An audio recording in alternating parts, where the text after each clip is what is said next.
Welcome to Tab News. This is part two of a two-part series dealing with the painful side of motherhood and grandmotherhood. I'm Jennifer Rash with Tab Media Group, and joining me is Denise George, who is a prolific author, speaker, and a Bible study teacher. Denise, thanks for being here. Oh, thank you, Jennifer. All right, so in episode one, we pretty much introduced all of the concept of adult-child estrangement and just the whole trend of the describing parents as toxic, creating our peace by distance, just trying to figure out what all of this means and the pain involved when a mother ends up feeling like maybe she failed because the child has walked away for at least to some level. We would encourage you to listen to episode one. You can find that on the Tab Media Group YouTube channel. And again, it's Denise George with Estrangement of Adult Children. Part one is on the YouTube channel for Tab Media Group. And so we're going to jump on in with part two, where we're picking up dealing with just the specifics of what that means. And we've kind of walked through the trend of it all and made the realization that there's no specific solution here. We're not going to be able to give you a 10 steps and you get this figured out. But Denise is really focused on an amazing project that we're excited to partner with her on for churches and congregations to use as a ministry for both the people in their congregation and the community around them. So Denise, kind of bring us up to speed about this Bible study project that you're working on, and let's dive into some specifics as well. Okay, the Bible study will run over 10 weeks, and each week the leader will choose a different part of estrangement and how a mother can deal with it in the meantime. It's not about finding a solution. I think sometimes the only solution is for God to touch and transform the adult child's heart. Um, if the mother can't contact the child, if communication has stopped, if the adult child has just walked away, wants nothing more relationally with the parent, there's not a lot a mother can do. But the meantime is when she can turn to God and she can understand some things about estrangement, and she can just examine herself. Um, if we divide this into 10 weeks, a 10-week study, we look at things like grief. Many women have told me that when, say, a daughter walks away and just completely cuts off communication, it's like a death without a funeral. There's no goodbye, there's no closure, and it's in that meantime that a mother can just grieve, constantly grieve those midnight hours when she's awake, just thinking, what did I do to cause this? And a mother might blame herself. What if I had done something differently? Also, there's that feeling of rejection. This is the mother who's always been there for the child, who raised the child the way she knew. She gave what she could. She gave what she knew to give, and she really tried her best. What about the adult child who rejects her, wants nothing more to do with her, wants to live his or her own life? And we need to talk about the grief of rejection and how to move toward hope when an adult child walks away.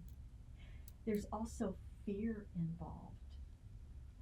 Some children make really bad choices, adult children, and mothers can worry about the choices. And some of these choices can be deadly, or affect a whole lifetime.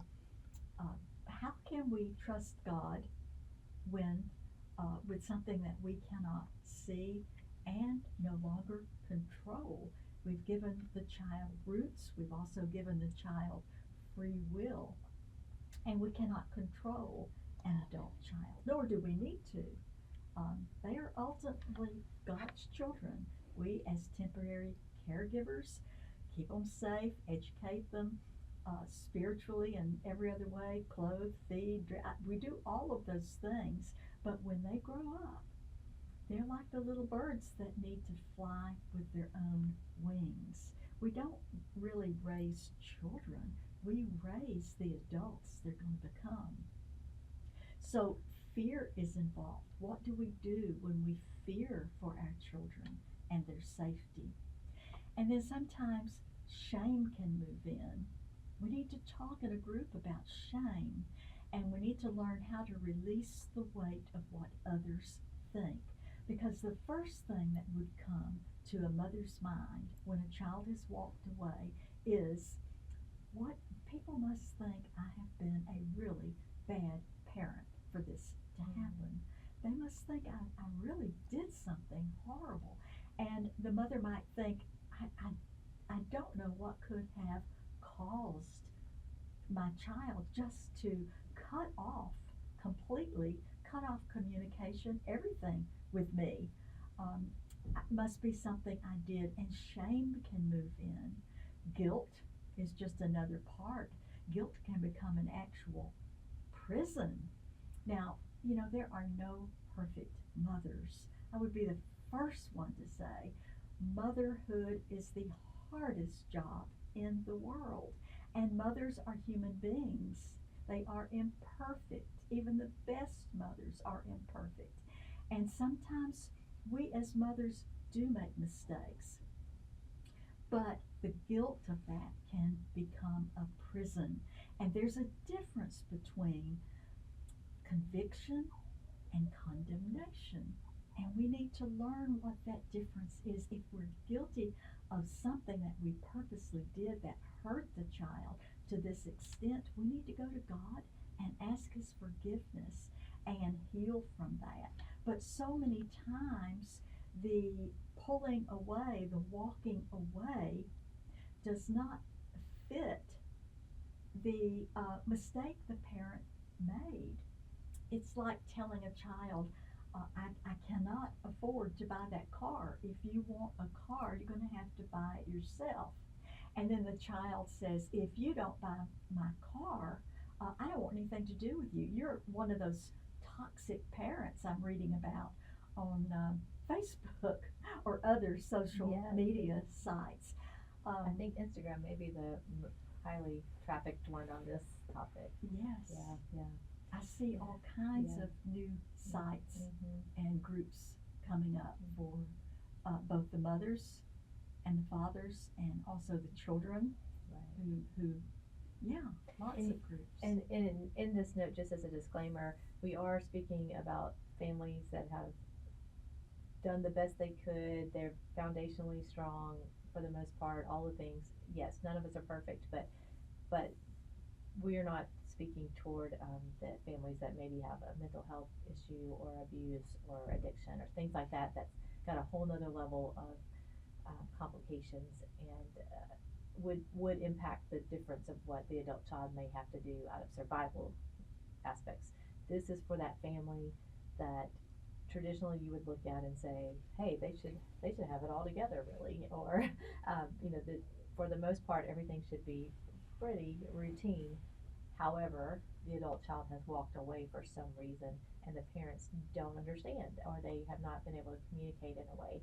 And the fact that this is a growing trend is extremely confusing right now and causing a lot of angst. And honestly, church leaders out there, please know that this is happening in your congregations.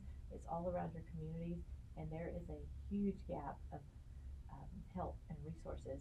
And we at Tab Mini Group are so excited to partner with Denise George here on this Bible study to be able to provide a 10-week study, which I'm guessing, Denise, will become a kind of support group that actually doesn't end in 10 weeks, that it will be a support group, a group of friends that become just helpers to each other all along life in what you're calling in the meantime.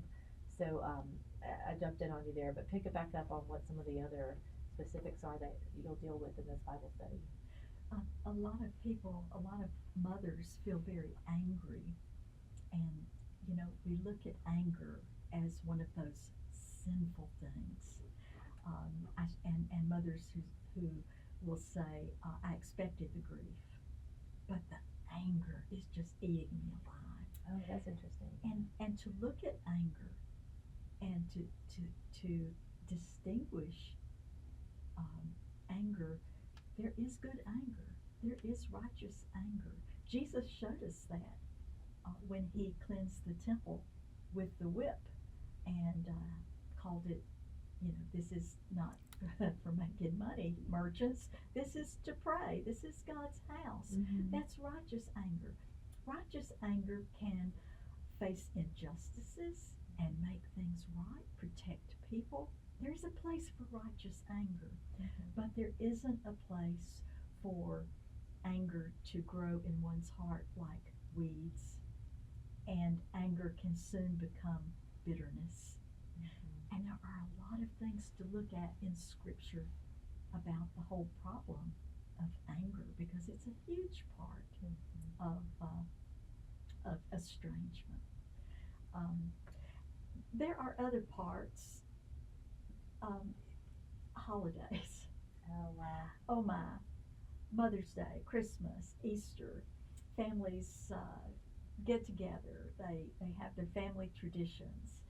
And when a child pulls away, especially an only child, that comes to a stop. And that can be a very painful time for estranged parents when their children are no longer in the picture. It is especially painful when your adult children have grandchildren, when they have children and they are your grandchildren, because you don't, one mother told me, it's like saying goodbye and grieving the disappearance of two generations. Not just the adult child, but now you've got the grandchildren. And young grandchildren, do they understand what's going on? All of a sudden, they can't see their grandparents that they've loved, who has loved them, who they celebrate Christmas with, because the adult child will also cut contact for the grandchildren with their grandparents. And that's a terrible, terrible thing. So women, mothers whose adult children walk away, have to deal with losing a grandchild. And here again, there's not a lot you can do. Some grandparents go to court. The laws in every state differ, and it's really hard to fight for grandparent rights. It really is. If the family is stable and can financially take care of the child, I mean, it's just almost impossible. Of course, I'm not a lawyer, and I'm not going to say don't go at it legally, but for many mothers and fathers or grandparents, it's a dead end. It's a dead end. And then you create hard feelings. I say there's a whole level of that too, once you start down that path. Right? Yeah. Right. Yeah. So there are a lot of things. Do these step into the in-laws as well? Like sometimes the son-in-law or daughter-in-law, could the estrangement be connected to something that might, I don't know, I'm just trying to think out loud of it could be the actual child, but could it also be someone they marry, and then I don't know if there's a jealousy or an insecurity or just a difference of opinion, sometimes maybe religions make a difference in there, but does that step into this area as well? It does. In fact, I ran across a woman, a mother and a grandmother who was very close with her son, and they did things together, and people, her friends, would warn her, now when he gets married one day, things might look very different, and she, never happened to me. My son and I are very close, especially since his father died, my husband, Mhm. and we it's just the two of us against the world, Mhm. and we've survived, and we're very close. But then the son gets married, and the mother doesn't get to choose the daughter-in-law, Mhm. and in this case, the daughter-in-law pulled the son away, and she now is in the meantime and has no idea after several years if they even have children, if Oh, she my. even has grandchildren. It's just been, we need our space, they told her, Wow. and they just cut off any kind of relationship. So yes, that's a good point. Okay. Sometimes it's not the adult child, it's the pressure of the spouse. Okay. Okay. And so just this Bible study would work in that scenario as well, right? You're Absolutely. still in that painful moment. You're walking that painful journey, Yes. and just kind of proves that everybody's situation is going to be different about why they got there, how they Yes. got there, why the situation is what it is, and the layers that are involved. Many layers, many layers. And women can get together, share their stories, do it with a structure, Okay. and answer questions. They can do this study on their own. Mm-hmm. You know, some women aren't groupies, and but this is also a personal study, Mm-hmm. and we will leave a place in the book. Mm-hmm. Have left places in the book for journaling, which can be very, very important. Let me go back and say one more thing about the anger. Okay. I have talked with several mothers who are angry with their children, but that it doesn't stop there. They're also very angry with God, Okay. and that brings another layer into the mix. And that's something that it might be a hidden anger, but it might be there, and that needs to come out. Okay. The great thing about prayer and about going to God is He's not surprised by our own anger. He can take it. You know, I look at the Psalms of David, and David just cries out with raw anger and bitterness and sadness and fear, and we can do that. We might not be able to do that so much with other people, but we can do that with our Heavenly Father. I love the quote I heard one time, that God is closer to us than our hands and feet, and nearer than our breathing. Wow, And that's powerful. Scripture says He's before us, behind us, above us. I mean, you know, we are never without His presence. And so many times we as mothers don't just think about that. We kind of lose perspective, but we do have a helper. And this leads also to restoration. Sometimes restoration does not happen. Sometimes it does, and it's a beautiful thing. The son came back to the father in the prodigal son, and he welcomed him, and you know, they restored the family unity and celebrated. But sometimes it does not happen. Sometimes it looks very different from what we expect. But we open our heart to God's redemptive work, because it's never really finished. And I love that verse in Revelation that talks about one day God will wipe away all of our tears. That may be restoration. We don't know. But this study will talk about waiting in the meantime for restoration to take place in this life, or maybe in the next life.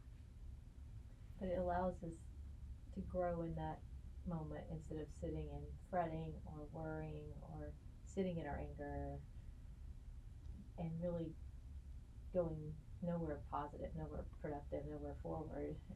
Just being able to find our way through. Some of the nuggets that we've jotted down along the way. This study is going to be called "When They Walk Away." A guided 10-week journey toward hope, healing, and restoration for mothers and estranged adult children. And so, just some of the thoughts you had. You carried them, prayed for them, loved them, sacrificed for them, and now they no longer speak to you, or they are no longer near in whatever way that might be. Few heartbreaks compare to the pain of an estranged adult child. The silence can feel unbearable. Holidays become painful reminders. Questions replay endlessly in a mother's mind. What happened? Did I fail? Will my child ever come back? And you've got this 10-week study to help bring mothers and grandmothers together. Again, we know fathers and grandfathers hurt too. Right. Stay tuned. There might be a study for y'all coming up. But right now we're focused on mothers and grandmothers in all of this. But Denise, why should we try to put this together? Why should we provide this group? Why should we minister to this group of hurting people? I truly believe that there is understanding and healing in waiting patiently while God works in the heart of the prodigal. I also believe that God calls us as individuals to minister. He gives us a purpose, and that's ministering and doing what He has called us to do for our life. And we cannot let a problem like this, estrangement, we can't let the anger and the guilt, the hurt, we can't let that turn our own life and ministry upside down, because we still have work to do. I really believe that so much good healing and understanding will take place in that period of time. And I'm not saying God caused it, but God allowed it for some reason.